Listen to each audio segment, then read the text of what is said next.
ọkọ̀ ìlú tí mo mú wá lónìí fún ẹ̀yin aráalé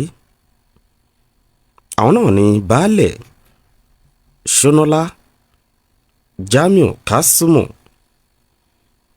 tí wọ́n jẹ́ baálẹ̀ àṣeṣe. Àwọn náà ni alága ìgbìmọ̀ àwọn baálẹ̀ ní Ọbáfẹ́mi Owódé. Bákan náà ló tún jẹ́ pé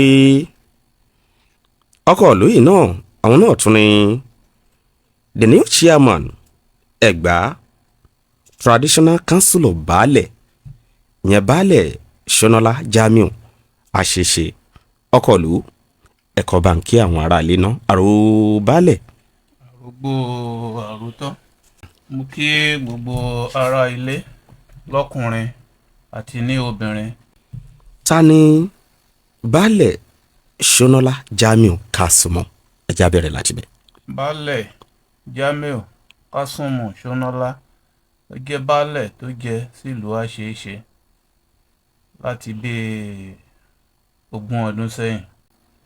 Abúlé wo gan ni wọ́n ń pè ní àṣeṣe ọ̀hún àti pé ìjọba ìbílẹ̀ wo gan ni abúlé ọ̀hún wà? Àṣeṣe jẹ́ ọ̀kan lára àwọn ìlú Ìgbèyìn. Okay. Ìgbèyìn dẹ̀ ní ọmọ Ẹ̀gbá ni wọ́n. Okay. But ara abúlé tó wà ní ìlú Ìgbèyìn ńlá Àṣeṣe wà. Ó dẹ̀ wà ní under Ọbáfẹ́mi Owódé local government. Under Ọbáfẹ́mi Owódé local government.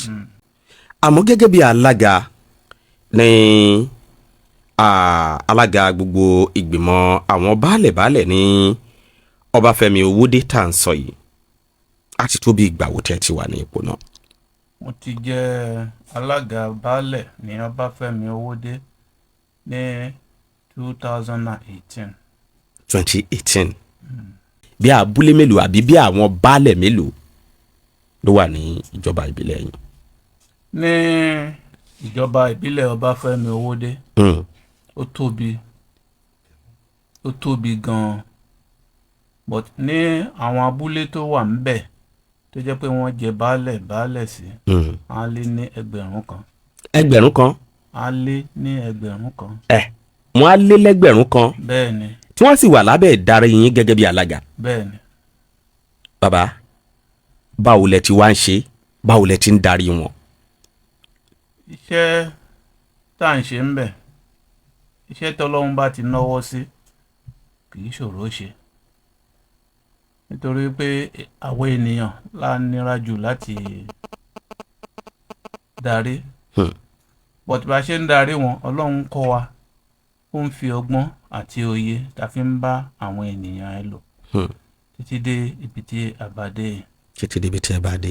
Kí ni àwọn àdójúkọ tí ó dàbí ipò wà látìgbà tẹ́ ti wà ní ipò alága náà, àti pé báwo ni ẹ ṣe ń gbé ìgbésẹ̀ àwọn àṣeyọrí yín?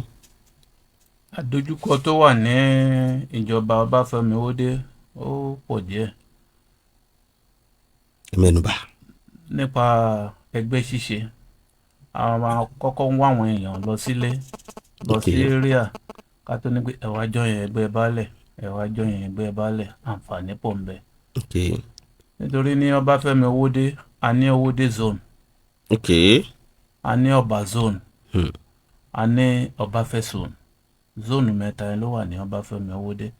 A kọ́kọ́ ń gbé àwọn ìpàdé yẹn káàkiri gbogbo àwọn zone yẹn láti máa bá àwọn baálẹ̀ tó wà ní àdúgbò yẹn sọ̀rọ̀.